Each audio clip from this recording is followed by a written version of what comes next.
main nous touche. Oh, sa présence est là. Sa main nous touche. Sa main nous touche. Oh, sa main nous touche. Sa présence est là. Sa présence est là. Sa main nous touche. Sa main nous touche. Nous touche.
Gloire à toi, Seigneur Jésus.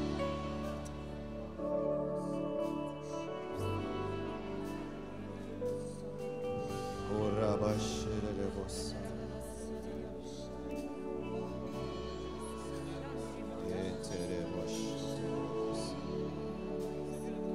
Adorons le Seigneur avec nos paroles. Adorons le Seigneur avec nos voix. Dis à Jésus que tu l'aimes. Dis à Jésus que tu es là pour lui. Dis-lui que sans lui tu ne peux rien et tu n'es rien.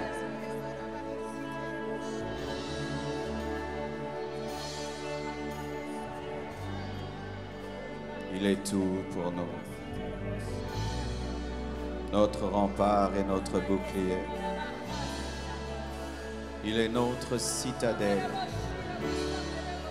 Il est notre tour forte. Il est notre abri. Il dit un mot et la chose arrive. Il ordonne aux montagnes et les montagnes sont aplanies. Il appelle à l'existence des choses qui n'existent point comme si elles existaient. Il fraye de chemin là où il n'y en a point. Il rend possible ce qui est impossible. Il fait parler le muet, voir le sourd, l'aveugle, fait entendre le sourd, fait marcher le paralytique. Il purifie les pécheurs, enrichit les pauvres. Il restaure ceux qui sont détruits, brisés. Son nom c'est Jésus.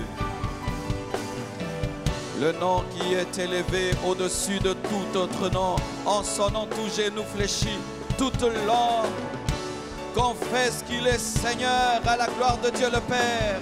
Il est mort, ressuscité et il est assis à la droite de Dieu le Père et il intercède pour nous. Jésus est son nom, le roi des rois, le Seigneur des seigneurs, le Dieu vivant, le Dieu parfait, l'incomparable, le redoutable. Il est la lumière, le soleil de la justice, le lys de la vallée, la rose de Saron, le rocher des âges, l'ancien des jours, le pain béni qui vient du ciel, la main cachée. Et Arabasondo Loboshaya, Indarabasando Loboshana Namasa, Rababasone Leboshana Labasaya. Je sens sa présence. Je sens sa présence. Je sens sa présence. Son onction est là. Sa main nous touche. Sa main nous touche. Sa main nous touche. Son onction est là. Sa main nous touche. Sa main nous touche. Sa main nous touche. Oh Dieu, sois béni. Je te dédie ces 3 jours. Je t'abandonne Liège. Je demande un puissant réveil, Seigneur, dans cette ville. Je demande le salut des âmes perdues, la transformation des vies. Je prie que tu te serves de ma vie comme tu l'as prévu, que ton plan parfait se réalise et s'accomplisse. Nous paralysons, nous anéantissons tout ce qui est opposé au salut des âmes au nom de Jésus-Christ de Nazareth. Au-delà de ce que nous pensons et demandons, nous prions, Père, que tu te glorifies. Entre tes mains, j'abandonne mon âme, mon esprit et mon corps, afin d'être utile. Que toute chair soit sous l'emprise de ta puissance. Que les oreilles spirituelles s'ouvrent. Au nom de Jésus, que tes anges montent et descendent dans ce lieu. Que celui qui n'a jamais expérimenté ta présence témoigne que Dieu existe. Oh,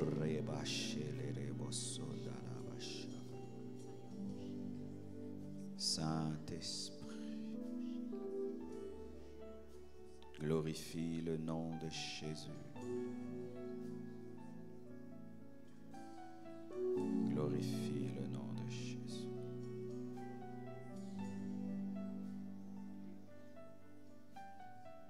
Nous allons chanter ce cantique simple, Alléluia. Et nous allons disposer nos cœurs pour recevoir le message de Dieu ce soir.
Laisse pas la chorale chanter à ta place. Tu as une voix comme le choriste.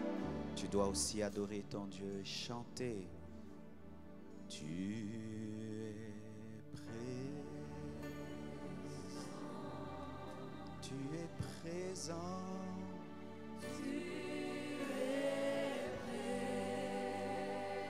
Tu es présent.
celui qui change nos vies.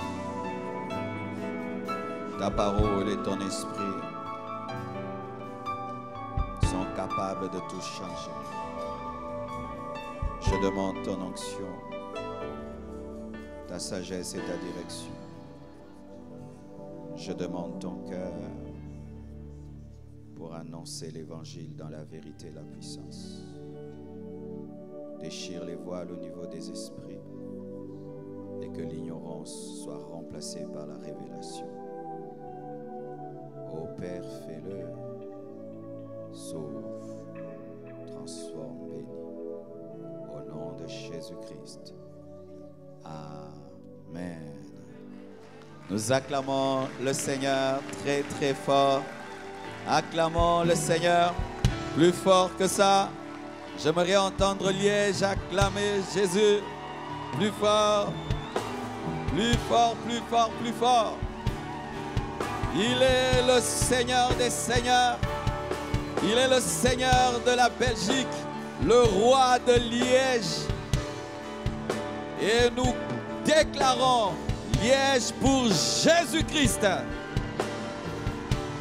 Nous déclarons et prophétisons un puissant réveil. Nous déclarons et nous prophétisons l'action du Saint-Esprit. Nous prophétisons et nous déclarons des réveils et des réveils et encore et encore et encore. La restauration des familles, la restauration des vies. Au nom de Jésus-Christ. Amen. Aide-moi à saluer 10 personnes. Dis à ton voisin, Christ en toi, l'espérance de la gloire. 10 personnes, Christ en toi, l'espérance de la gloire.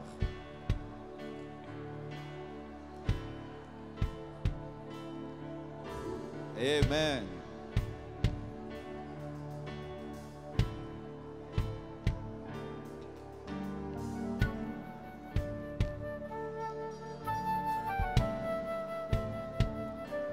Amen. Asseyez-vous, s'il vous plaît. Merci, Cora.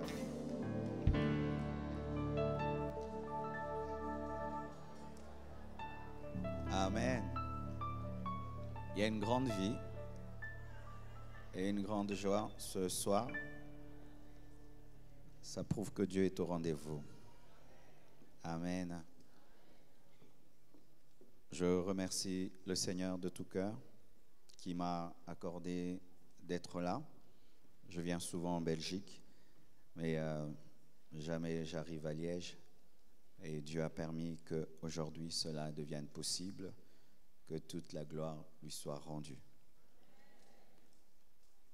Pour ceux qui ne savent pas, ce n'est pas moi qui organise ces actions, mais il y a des bien-aimés frères et sœurs qui ont organisé, des footballeurs chrétiens,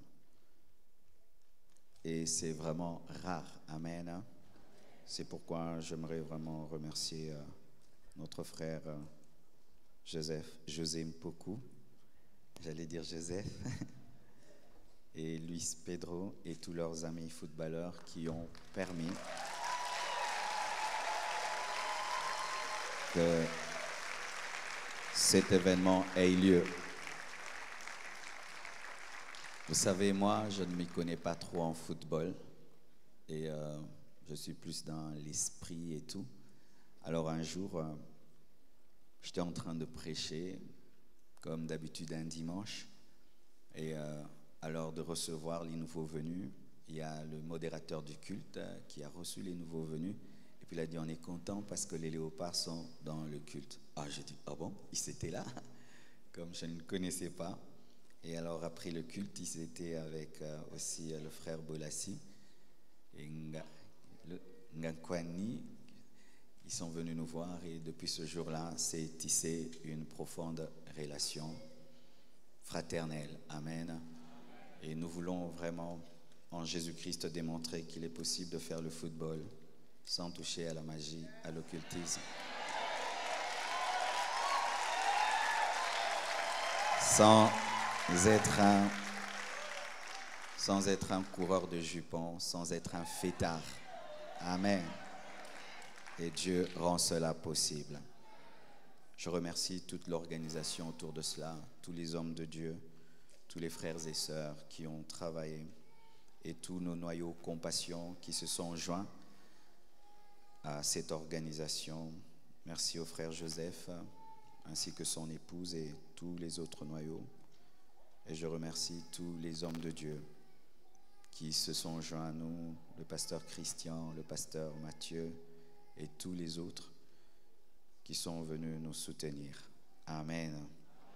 Aujourd'hui, ce sera l'introduction. Nous sommes là pour 3 jours. Nous allons nous tenir debout. Nous allons lire la parole du Seigneur. Quand on a un bébé qui pleure, c'est mieux d'aller derrière pour que nous ne perdions pas notre fil, s'il vous plaît. Romains 7. Je vous conseillerais de lire ce chapitre dans son entièreté à la maison, du 1er verset au 25e verset, faute de temps. Nous allons lire Romains 7 du verset 21 au verset... Commençons pour mieux comprendre. Verset 17 jusqu'au verset 25. Vous y êtes? Romains 7, 17 à 25. Et maintenant, ce n'est plus moi qui le fais, mais c'est le péché qui habite en moi. Ce qui est bon, je le sais, n'habite pas en moi, c'est-à-dire dans ma chair. J'ai la volonté, mais non le pouvoir de faire le bien. Car je ne fais pas le bien que je veux, et je fais le mal que je ne veux pas. Et si je fais ce que je ne veux pas, ce n'est plus moi qui le fais, c'est le péché qui habite en moi. Je trouve donc en moi cette loi. Quand je veux faire le bien, le mal est attaché à moi. Car je prends plaisir à la loi de Dieu selon l'homme intérieur. Mais je vois dans mes membres une autre loi, qui lutte contre la loi de mon entendement, et qui me rend captif de la loi du péché qui est dans mes membres. Misérable que je suis, qui me délivrera du corps de cette mort? Grâce soit rendue à Dieu par Jésus-Christ notre Seigneur. Ainsi donc, moi-même, je suis par l'entendement esclave de la loi de Dieu, et je suis par la chair esclave de la loi du péché. Que Dieu bénisse sa parole. Asseyez-vous, s'il vous plaît. J'ajoute ce verset de Romains 8, versets 1 à 2. Il n'y a donc maintenant aucune condamnation pour ceux qui sont en Jésus-Christ. En effet, la loi de l'esprit de vie en Jésus-Christ m'a affranchi de la loi du péché et de la mort. Alléluia. Nous sommes là afin de parler de Christ en moi, l'espérance de la gloire. Amen. Et la gloire a plusieurs significations. Lorsqu'on parle de la gloire, on peut parler de la présence de Dieu. On peut parler du paradis. On peut parler de la nouvelle Jérusalem céleste. Lorsqu'on parle de la gloire, on peut parler du succès, de plusieurs victoires que Dieu peut nous accorder. Alors que j'étais en train de prier, demander à Dieu de me donner un message pour vous et pour moi-même, le Seigneur m'a dit, parle de la gloire en termes de victoire sur la loi du péché. Dites la loi du péché. La victoire sur la loi du péché.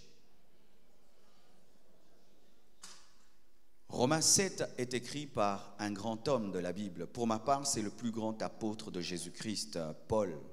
C'était un grand érudit et avant sa conversion, c'était un homme qui était versé dans la loi juive. C'était un homme pieux. Jésus-Christ ne l'a pas trouvé dans une boîte de nuit. Jésus-Christ ne l'a pas trouvé avec une prostituée. Jésus-Christ ne l'a pas trouvé dans le péché selon nous. Il était en train de servir Dieu, mais servir Dieu religieusement. Et lorsque Paul parle dans Romains 7, il parle d'une réalité terrible dans la spiritualité de l'homme. Quelle est cette réalité? C'est cette réalité que nous ressentons la plupart des temps. Tu veux faire le bien et tu sais que le bien est bien, tu sais que le péché est péché, mais malgré toi, tu te retrouves en train de commettre le péché. Tu fais des efforts pour te sortir du péché et une semaine après, tu te retrouves dans le même péché. plus tu écoutes la parole, plus on te présente la loi de Dieu, plus tu t'engouffres dans le mal, comme si les prédications et la connaissance de la parole sont là pour te stimuler à pécher. Beaucoup d'hommes et de femmes luttent ainsi, des années et des années, en train de rechercher la victoire sur le péché. Ils connaissent la loi de Dieu, ils connaissent les 10 commandements, ils savent que Dieu a dit « tu ne commettras pas l'adultère », ils savent que tu ne vas pas convoiter, tu ne vas pas mentir, tu ne feras pas des faux témoignages, mais malgré la connaissance qu'ils ont de la parole, ils s'engouffrent dans le péché. Et lorsque même ils n'ont pas une connaissance spirituelle de la parole qui est gravée dans leur conscience, leur prêche, mais malgré la connaissance, ils continuent à pécher. Ils vont à l'église, ils fréquentent des hommes de Dieu, ils entendent des prédications, mais leur vie n'est pas semblable à la connaissance qu'ils ont. Une vie qui est remplie de culpabilité. Tu luttes et tu luttes contre un péché au point où tu perds même la foi. Tu ne crois pas que tu peux sortir de ce péché. Et au point même tu commences à dire, il se peut que d'autres personnes sont appelées à aller au ciel, moi je suis un condamné. Tu te hais toi-même. Comment je n'arrive pas à sortir de ce péché? Je sais que c'est le mal, je sais que c'est le péché, mais comment je n'arrive pas à sortir de ce péché? La loi du péché. Ton esprit t'attire vers Dieu et la chair te pousse vers le diable. Et tu sens en toi une dualité, une lutte entre 2 natures. Tu aimes les choses de Dieu, mais tu aimes à la fois les choses de ce monde. Et lorsque tu te livres au péché, tu es culpabilisé pendant quelques instants, mais tu replonges encore. Et tu jeûnes, tu pries, certains même font des veillées de prière, ils prennent des décisions en pleurant, ils disent plus jamais, mais 2 mois après, ils retombent encore et ils vont à l'église, ils entendent un prédicateur dire, si tu vis dans le péché, tu iras en enfer, et ils se disent, comment je vais faire? La réalité de l'homme face au péché. Bien-aimés frères, sœurs, tu n'es pas le seul à connaître cela. Le grand Paul a connu cela, le grand Paul. Et Paul, bien-aimé, accomplissait toute la loi de Dieu, mais il avait un problème au niveau de la pensée. Et c'est souvent ce qui arrive à certaines personnes qui arrivent à vivre dans la justice. Il n'a pas donné sa vie à Jésus-Christ, mais il ne vole pas. Il y a des gens comme ça. Il n'a pas donné sa vie à Jésus-Christ, mais c'est un homme honnête. Il y a des gens comme ça. Il ne va pas à l'église, mais il est correct. Paul était ainsi. Il n'avait pas donné sa vie à Jésus-Christ. Et par la loi, il arrivait à obéir à plusieurs choses, mais il y avait un problème en lui, la convoitise. La convoitise, car il est possible de ne pas mentir, mais dans son cœur d'avoir des pensées impures. Il est possible d'être correct face à la loi, mais dans son cœur, car l'homme véritable, ce n'est pas ce qu'il fait, c'est ce qu'il pense. Ce qu'il pense. Ainsi, extérieurement, Paul était bon, mais au-dedans, il vivait dans la convoitise. Il avait des mauvaises pensées. Il avait des choses qu'il ne pouvait pas dire, des choses qu'il ne pouvait révéler, malgré qu'il vivait extérieurement selon la parole de Dieu. Bien-aimés frères, sœurs, quel est ton cas? Lorsque tu vois la parole, lorsqu'on te présente la loi de Dieu, est-ce que tu arrives à l'accomplir? Aucun homme ne peut. Aucun homme ne peut accomplir la loi de Dieu. Et c'est là souvent qu'il y a le problème dans notre spiritualité.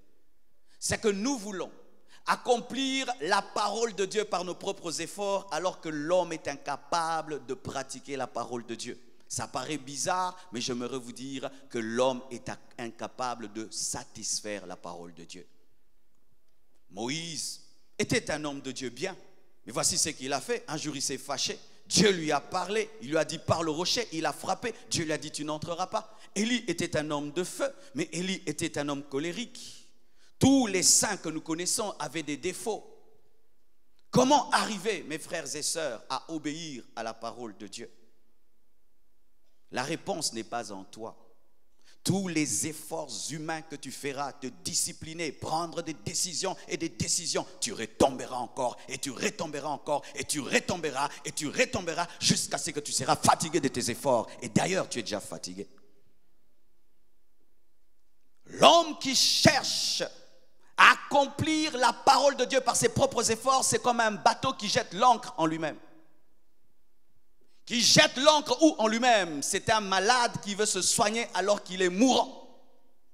Tous tes efforts pour sortir de l'impudicité, du mensonge, de tes convoitises seront soldés par zéro. Tu retomberas et tu retomberas et tu retomberas encore parce que Dieu voudra te prouver que la chair ne peut accomplir sa parole.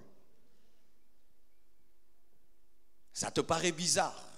Car souvent, lorsque nous prêchons à l'église, nous prêchons la loi au lieu de prêcher l'évangile. Car il y a une différence entre la loi et l'évangile. La loi te dit de faire, mais ne te donne pas la force. Mais l'évangile te dit de croire en quelqu'un d'autre et te donne la force d'obéir à la parole. Connaître la parole de Dieu sans avoir la force de pratiquer la parole de Dieu ne fera que te culpabiliser. Plus tu connaîtras, plus tu seras culpabilisé, car la connaissance de la loi ne te révèle que ton péché, mais ne te donne pas la force d'obéir à la loi. C'était ça le problème de Paul. Et pas seulement le problème de Paul, le problème de l'homme face à la parole de Dieu. Je me souviens quand j'étais païen, quand je faisais le mal, je savais que c'était le mal. Je me souviens même lorsque je regardais les chrétiens, je disais, ils iront au ciel, j'irai en enfer. Ma conscience me le disait, mais je n'avais pas la force de faire ce que je savais. Ce n'est pas que je suis en train de t'excuser pour que dire, oh, mais Dieu l'a dit, donc j'y arrive pas. Non, ce n'est pas ce que je te dis. Mais ce que je te dis, c'est qu'arrête de faire des efforts charnels. Tu en as suffisamment fait, mais voilà que tu retombes toujours. Pourquoi? Le léopard ne peut lui-même changer son pelage.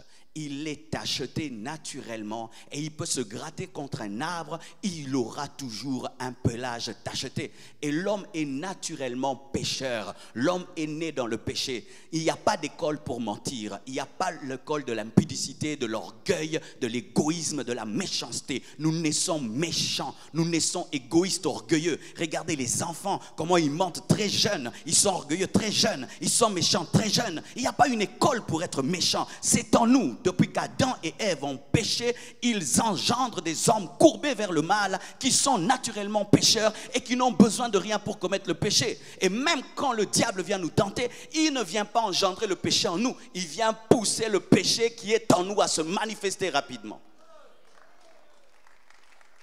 Quelle est la nature de l'homme et l'état de l'homme? C'est pourquoi des fois quand nous prêchons l'évangile, les gens ne se convertissent pas parce que nous pensons prêcher l'évangile alors que nous prêchons la loi.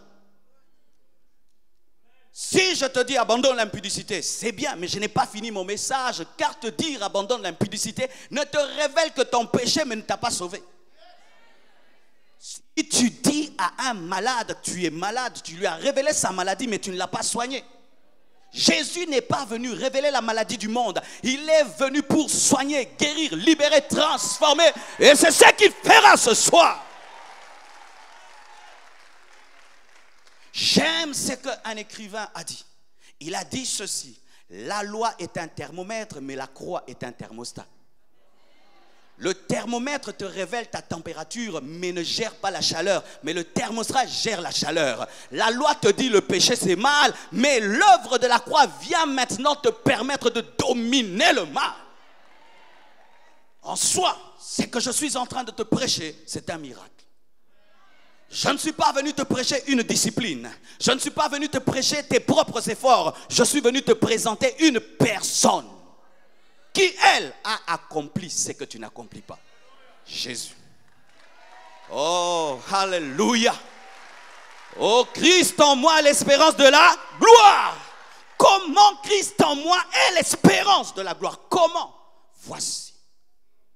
Lorsque l'humanité tout entière était incapable d'accomplir la parole de Dieu, de Moïse jusqu'à Jacob, Abraham, tous, David, tous étaient incapables d'accomplir la parole de Dieu. Dieu a envoyé son propre fils.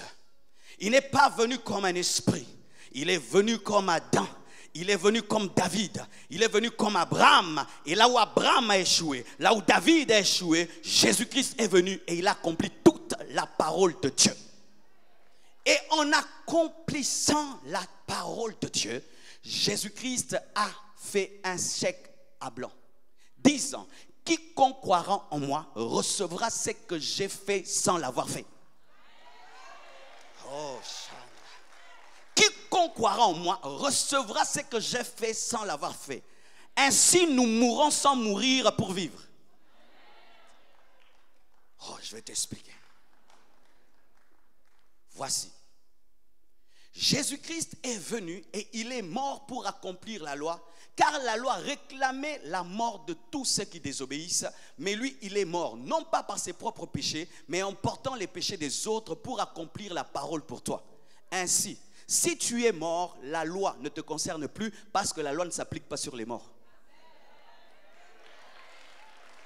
Est-ce que les morts sont concernés par le feu rouge? Est-ce que les morts sont concernés par la Constitution?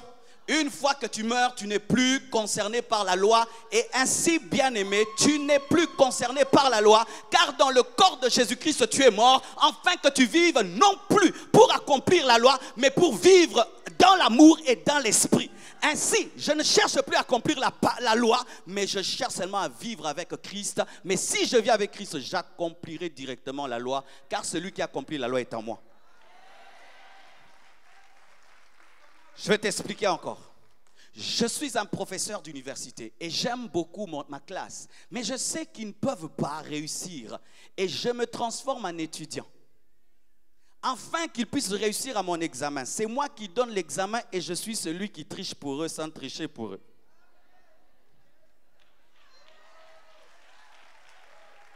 Christ en toi, c'est celui qui donne la loi, qui vient vivre en toi pour que tu accomplisses la loi. Oh my God!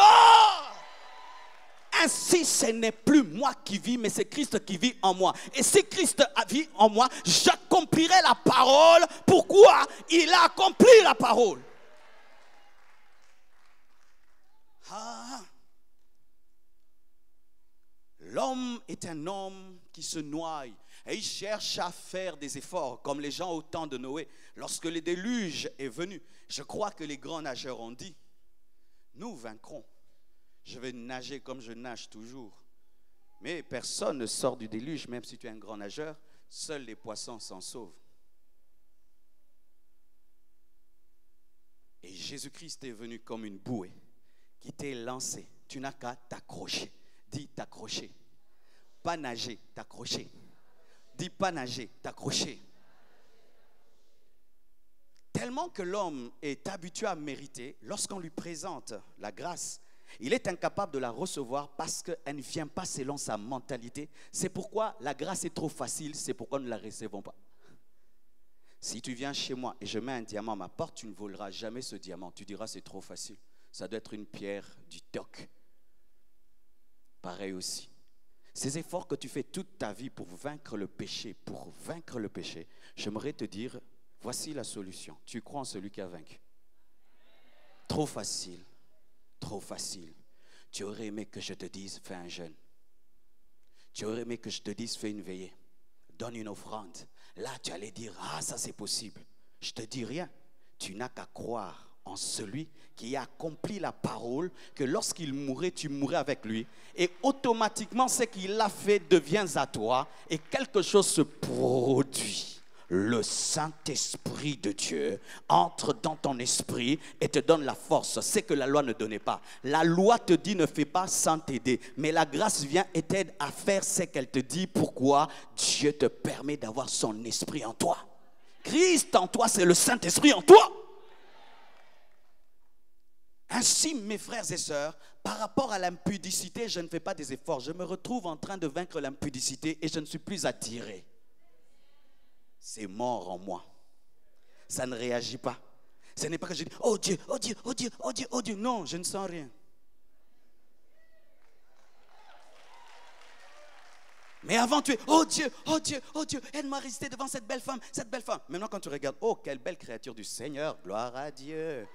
Oh, give me amen, give me amen, give me amen, give me amen.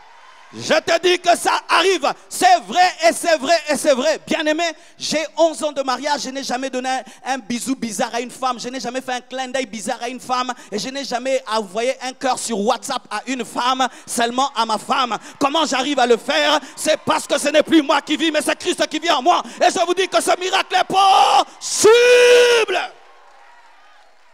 Et je ne fais pas des efforts. La nature de Christ est en moi. Est-ce que tu fais des efforts pour être un homme? Tu as la nature d'un homme. Est-ce que je dois faire des efforts pour avoir une grosse voix? Comme je suis un homme, j'ai une grosse voix. Et comme j'ai Christ en moi, je vis dans la sainteté. C'est une nature divine qui m'est donnée. Si on m'avait prêché ces choses très tôt, j'aurais fait moins d'efforts. J'aurais moins souffert. J'aurais moins souffert. Je me souviens au début de ma vie chrétienne, j'ai voulu me sanctifier par mes efforts, mais il fallait voir. J'étais tout le temps à dire, au nom de Jésus, au nom de Jésus, au nom de Jésus. J'ai chasse de mauvaises pensées, au nom de Jésus, au nom de Jésus, Seigneur, pardonne-moi, au nom de Jésus, au nom de Jésus. J'étais comme quelqu'un qui était suivi par des abeilles, par des mouches. Et tu vois, quand une brebis est suivie par des abeilles, elle souffre de folie, elle finit par se cogner sur des pierres pour chasser les mouches, mais les mouches ne meurent pas, mais sa tête qui s'abîme.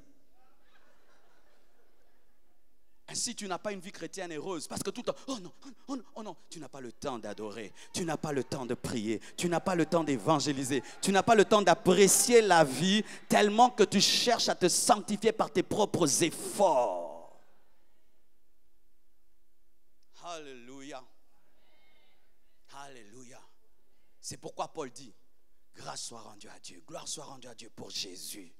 C'est dire, j'ai fait des efforts et j'en ai encore fait, mais je ne suis pas parvenu. Ainsi, j'arrête de faire des efforts. Je crois en celui qui a fait le sacrifice suprême. Jésus, viens dans ma vie. Jésus, donne-moi ta nature. Jésus, donne-moi le Saint-Esprit. Jésus, viens régner en moi. Viens vaincre en moi ce qui m'a dominé des années et des années. C'est alors que vous voyez une Marie de Magdala qui était une prostituée avec 7 démons qui devient une gagneuse d'âme, qui devient la secrétaire particulière de Jésus-Christ et qui peut rester près de Jésus-Christ même lorsque tout le monde l'abandonne et qui peut être là pour prophétiser que Jésus est ressuscité. J'aimerais te dire que cela te transformera comme Marie de Magdala. Cela te transformera. L'éducation a échoué, mais je dis que Jésus-Christ va réussir. Si tu oses l'inviter dans ta vie, tu vivras un miracle de transformation. Je vous dis de transformation.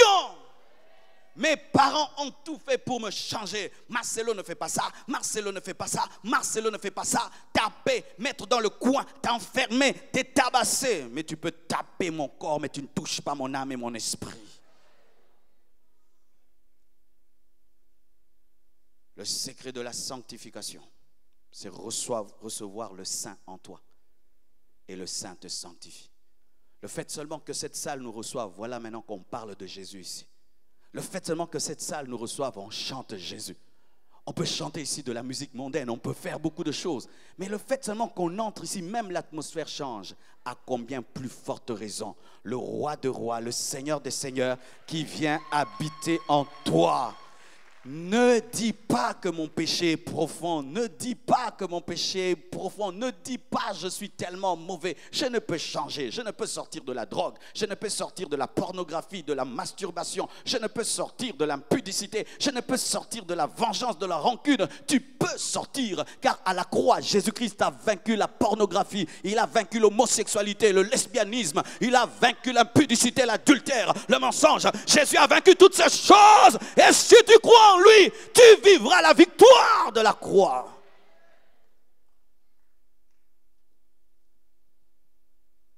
Mais il y a des gens qui sont en train de dire ici, pasteur, moi je l'ai déjà reçu, mais je suis aussi toujours dans des péchés. Pasteur, moi je l'ai reçu dans ma vie comme Seigneur et Sauveur, mais je ne vis pas ce que tu prêches. Je continue à lutter aussi contre le péché. Je continue à être dominé par le péché. J'ai toujours des mauvaises pensées. J'ai toujours des mauvaises pulsions. Mais je prie, je suis chrétien. J'ai le Saint-Esprit, Dieu me parle, je suis enfant de Dieu. Je sais que je le suis. Je ne suis pas un inconverti. J'ai reçu Jésus. Mais je vis ce problème. Comment cela? Voici la réponse du Seigneur. Lorsque Christ vient entrer dans ta vie, il ne vient pas pour être dans les périphéries de ta vie.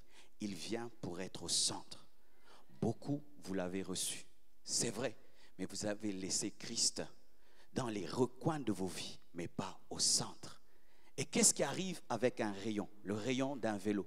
Lorsque le centre n'est pas le centre et que les rayons doivent converger vers le centre, mais le centre est un peu décentré, ce qui était un cercle devient ovale, et quand la roue devient ovale, qu'est-ce qui arrive? Les rayons se brisent. Pourquoi? La force n'est pas équitablement répartie sur le pneu.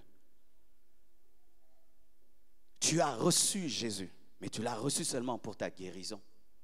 Tu as reçu Jésus, tu l'as reçu seulement pour qu'il bénisse ton travail, ta carrière, ta profession. Tu as reçu Jésus, tu l'as reçu seulement pour qu'il te protège. Tu as reçu Jésus, tu l'as reçu seulement pour que tu n'ailles pas en enfer. Mais est-ce qu'il est devenu ton Seigneur, le centre de ta vie? Est-ce qu'il est ton Seigneur? Est-ce qu'il est au centre de ta vie? Oui, tu l'as reçu. Est-ce qu'il est le centre? Ne te précipite pas de dire qu'il est le centre. Voici quelques questions. À qui penses-tu en premier le matin quand tu te réveilles? Qui est en premier? Le travail? Alors c'est le travail qui est ton Seigneur.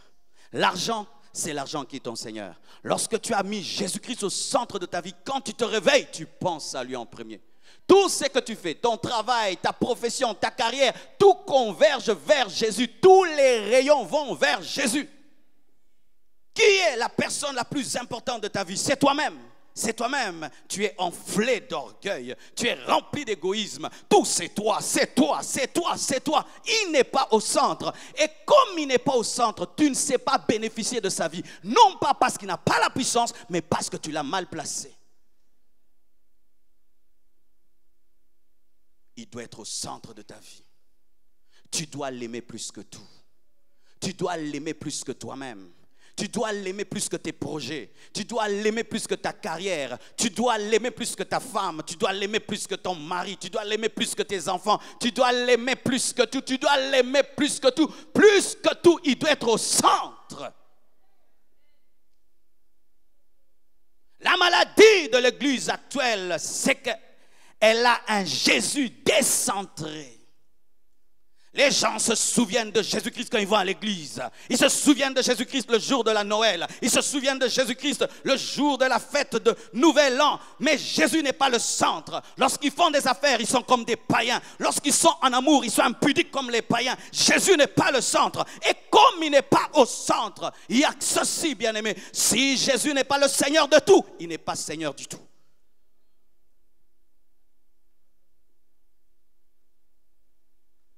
Qui penses-tu tout le temps? À Jésus ou à toi-même? À qui penses-tu? Tu m'invites chez toi et tu dis je t'épouse. Une femme, quand tu l'épouses, tu dois l'amener dans la chambre. Mais si tu dis tu restes dehors ou tu restes au salon, elle n'est pas ta femme. Tu as dit que tu deviens l'épouse de Jésus-Christ, il est ton époux. Mais est-ce qu'il est au centre de ta vie? Est-ce qu'il est même dans ton intimité? Dans ton intimité, dans ton intimité. Qui est là? Au centre. À la croix, il était au centre, entre les deux brigands. Il n'était pas à la croix droite ou gauche, il était au milieu. À la montagne de la transfiguration, il était au milieu. Entre Moïse et Élie, il était au milieu. Au milieu, il est l'homme du centre, du centre, du centre. Jamais un homme qui fait de Jésus-Christ sa priorité, jamais un homme qui fait de Jésus-Christ le centre de sa vie sera dominé par le péché. C'est impossible. C'est impossible. Un homme qui reçoit Jésus et qui en fait le centre de sa vie dominera automatiquement la loi du péché, car ce n'est plus lui qui vit, mais c'est Christ qui vit en lui. Romains 8 dit, il n'y a plus de condamnation pour ceux qui sont en Christ. Mais la Bible précise, pour ceux qui ne marchent pas selon la chair, mais selon l'esprit. Car il y a des gens qui disent, j'ai reçu Jésus, mais qui continuent à diriger leur vie. Tu engages un bon chauffeur, tu lui dis conduis-moi. Et quand il veut prendre le volant, tu dis tu te mets à gauche. Et toi tu conduis. Qu'est-ce qui va arriver? Tu auras des accidents. Il sera dans la voiture, mais tu auras des accidents. Il est dans la voiture, mais tu as des accidents. Jésus est dans ta vie, mais ce n'est pas lui qui dirige. Voici la plus grande caractéristique d'une vie dirigée par Jésus. Veux-tu la connaître? Vivre dans l'amour. L'amour vient avant la sainteté. Un homme qui a fait de Jésus son centre aime l'homme comme Dieu l'aime. Il a compassion des perdus. Il pardonne facilement. Il aime, il s'humilie. Est-ce que ta vie est caractérisée par un amour intense, un amour ardent? Est-ce que ta vie est caractérisée par cela? Je sais que tu vas aller à l'église. Aller à l'église, bien-aimé, ce n'est pas le signe d'être sauvé. Je sais que tu arrives des fois de prier, mais ce n'est pas le signe d'être sauvé. Aller à l'église ne sauve personne, bien-aimé. Tu dois recevoir le Seigneur de l'église, avoir une révélation personnelle de lui. Avoir une carte de baptême ne sauve personne, ni même une carte de membre. Vivre dans l'amour, priant mais ayant des rancunes, priant étant dans la haine, priant étant dans la jalousie, priant ayant des faux jugements, priant, c'est là un signe, il n'est pas au centre de ta vie. Alors celui qui ne l'a pas reçu, reçois-le, mais pas n'importe comment, au centre de ta vie. Tu lui donnes le volant de ta vie. Jésus dirige ma vie. Ce que tu fais, je le fais. Ce que tu ne fais pas, je ne le fais pas. Ainsi, aujourd'hui quand je vis, je ne vis plus en disant qu'est-ce que la loi dit. Je dis, si Christ était à ma place, qu'est-ce qu'il allait faire? C'est tout. Ce qu'il ferait, je fais. Ce qu'il ne ferait pas, je ne fais pas. Une vie si facile, dis facile. Dis facile. Oui, j'aimerais entendre davantage les gens dire que la vie chrétienne est facile. Dis facile. Parce qu'on nous prêche tellement que la vie chrétienne est difficile. Archi faux, bien-aimé. La vie du poisson est difficile lorsque tu restes un homme. Mais si tu deviens un poisson, tu vivras dans l'eau facilement. Ainsi, bien-aimé, la vie chrétienne est difficile parce que souvent nous sommes des païens qui voulons vivre comme des chrétiens. Mais si tu as connu la nouvelle naissance, tu deviens une nouvelle création, une nouvelle personne. Et vivre dans la parole et la sainteté devient automatique et naturel comme le poisson dans l'eau. La vie chrétienne est difficile. Pourquoi? Les païens remplissent les églises, les religieux remplissent les églises. Et comme nous voulons des foules à l'église, nous disons vous êtes des chrétiens. Bien-aimé, ce n'est pas le pasteur qui dit que tu es chrétien, c'est ta conversion, ta révélation, ta relation qui fait de toi un chrétien.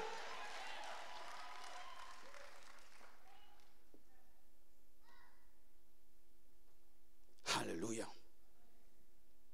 Je termine en disant ceci. La Bible dit mon peuple périt parce qu'il lui manque la connaissance. J'entre dans un laboratoire. J'y travaille pendant longtemps jusqu'à trouver un remède, un vaccin. Et je le présente au monde et je dis, pour cette maladie, voici le remède. Et il y a des gens qui disent, rien que ce petit comprimé pourra-t-il me protéger de cette grande maladie et me guérir de cette grande maladie?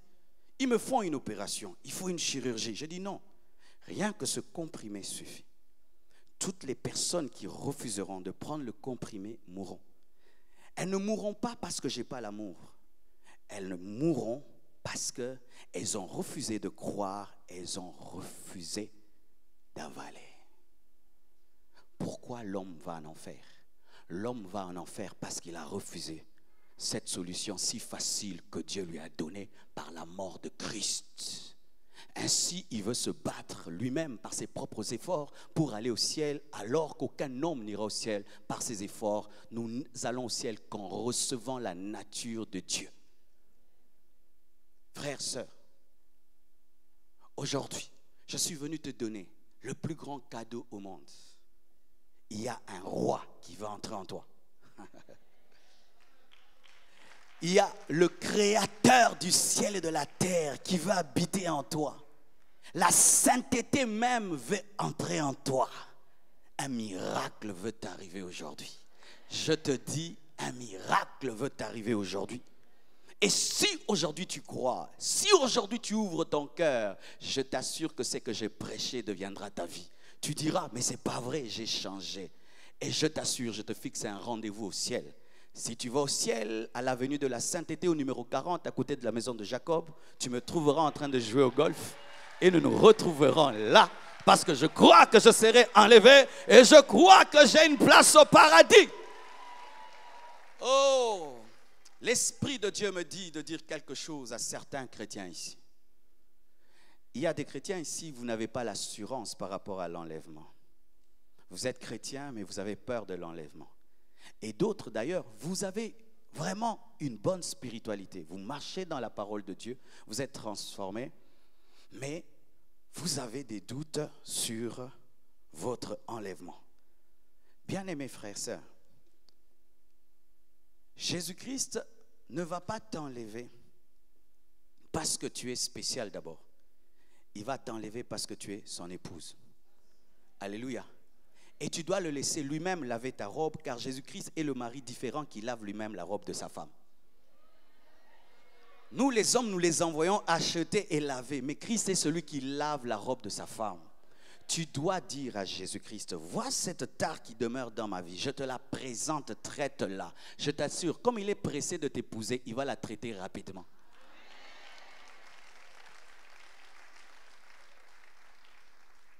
Quand j'ai compris ces choses, bien-aimés, j'ai reçu la paix, l'assurance.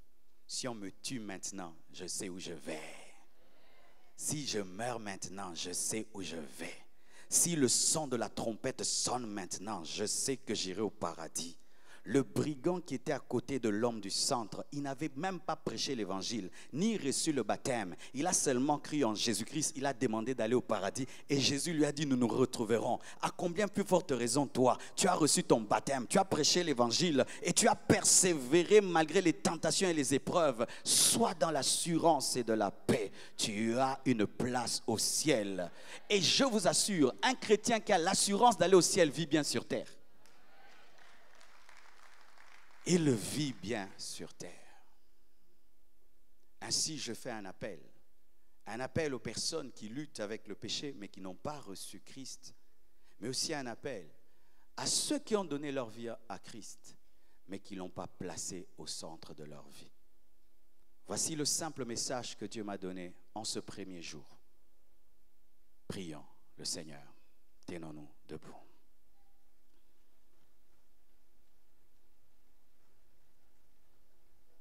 Hallelujah.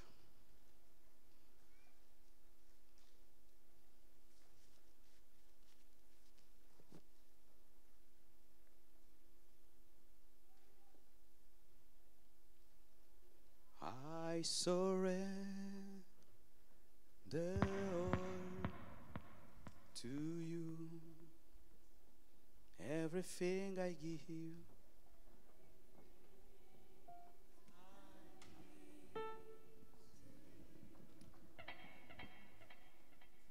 Before nothing, withholding nothing. I surrender all. I surrender all to you.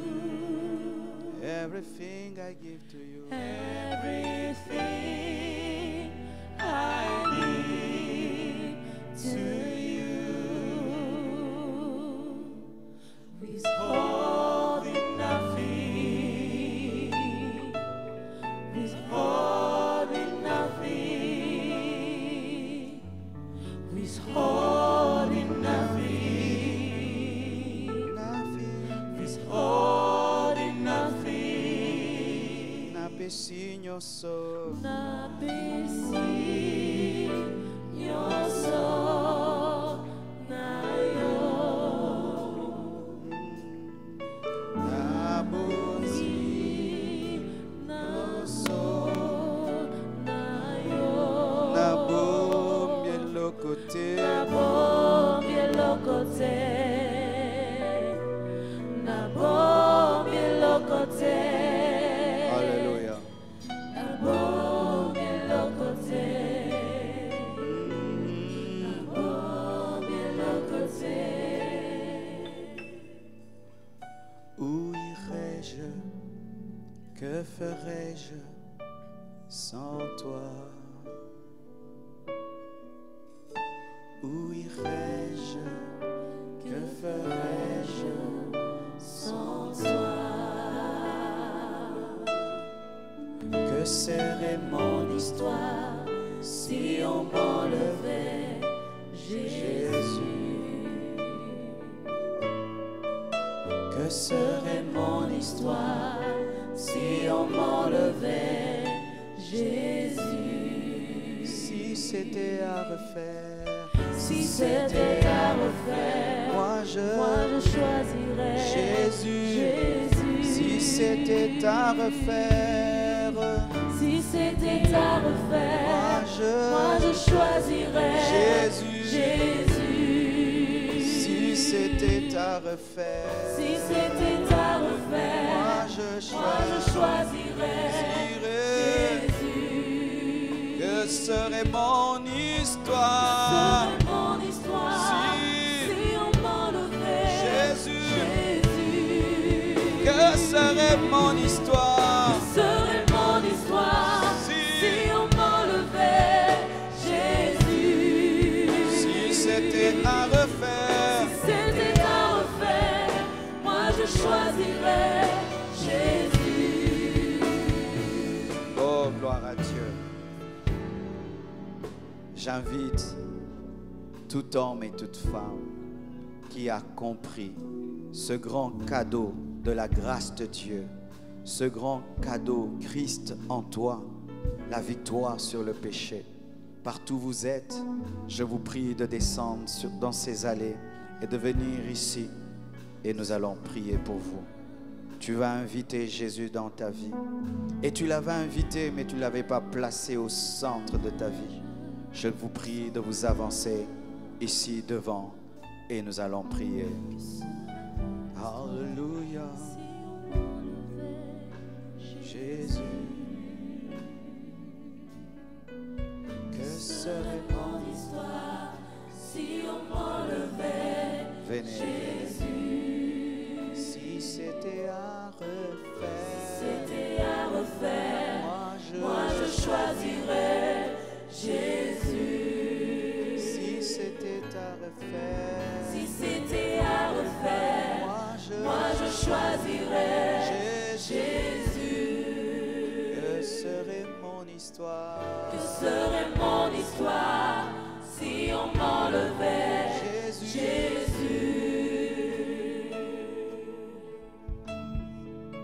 Approchez. Un miracle va t'arriver. Si tu as la foi, tu seras transformé. Paul dit, le bien que je veux faire, je n'arrive pas à le faire. Et le mal que je ne veux plus faire, c'est celui que je fais. Désormais, le bien que tu veux faire, tu auras la force de le faire. Et le mal que tu ne veux plus faire, tu ne le feras plus, car tu auras la force. J'ai expérimenté ce miracle et tu vas aussi expérimenter ce miracle. La force de faire le bien que tu veux faire et la force d'arrêter le mal que tu ne veux plus faire. La loi te dit que le péché est péché sans te donner la force. Mais l'évangile te donne la force. Et un miracle, le Saint-Esprit va entrer en toi. Le Saint-Esprit, ta famille va dire, mais comment tu as changé? Qu'est-ce qui t'est arrivé? Jésus est entré en moi. Et la loi du péché et de la mort a été brisée par la loi de l'esprit et vie. Oh,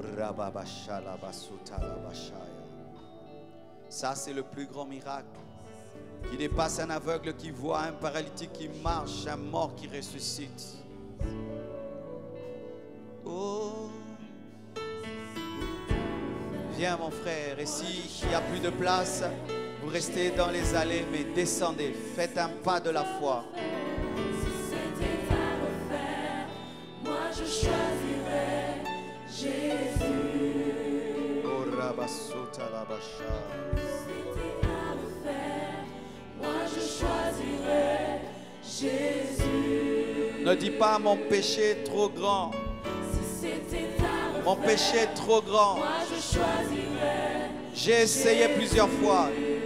Jésus est capable. Que serait mon histoire si on m'enlevait Jésus?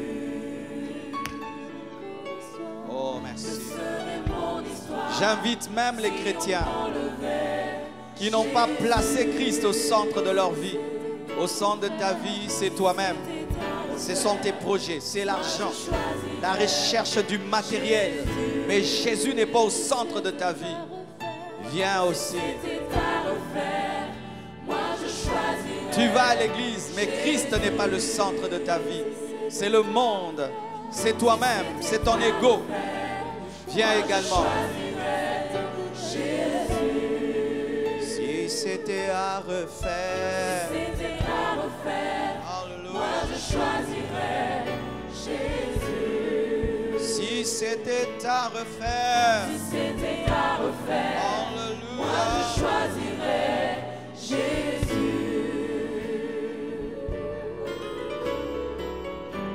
Nous allons nous agenouiller.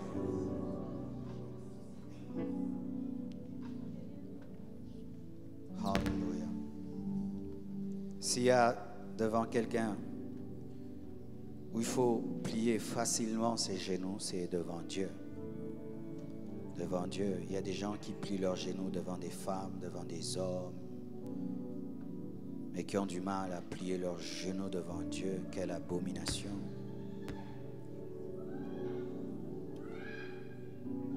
Le Saint-Esprit est ici. Il y a une joie au ciel, je vous assure. Il y a une joie au ciel. Car des vies vont être transformées immédiatement ce soir. Le diable a échoué dans ta vie. S'il était fort, il ne te permettrait pas de venir écouter ce message. Alors n'aie pas peur de lui. N'aie pas peur de ses menaces. Oui, te dit, on va voir, tu vas retomber encore. Oui, je retombais parce que c'était ma force. Maintenant, ce sera la force du Saint-Esprit et je tiendrai debout. Ne l'écoute pas te décourager, te dire, on verra, après ce culte, je t'attends. Tu ne seras plus seul, Christ sera avec toi. Tes combats seront ses combats. Tes luttes seront ses luttes. Et n'oublie pas désormais, devant tes luttes et tes défis pris, avant tu luttais seul, mais désormais devant tes luttes, prie, parle à celui que tu as reçu. Il est en toi et il te donnera la force. Prie avec moi. Seigneur Jésus, je me suis battu, j'ai essayé, j'ai pris des décisions. Et toujours, je me retrouve dans le fossé. Je suis découragé, fatigué de moi-même. Mais je viens à toi. Entre dans ma vie, au centre de ma vie, au centre de mon âme, au centre de mon esprit, au centre de mes pensées, au centre de mes désirs, au centre de mes projets, au centre de moi-même, au centre. Je confesse de ma bouche ta mort et ta résurrection. Je confesse et je déclare que je suis mort avec toi et la loi du péché n'a plus d'emprise sur moi. Je ressuscite avec toi pour une nouvelle vie, une vie d'amour, une vie de sainteté. Je reçois le Saint-Esprit, le gage de ma rédemption. Je reçois le Saint-Esprit. Je reçois le Saint-Esprit. Je reçois le Saint-Esprit. Je reçois le Saint-Esprit. Je reçois le Saint-Esprit.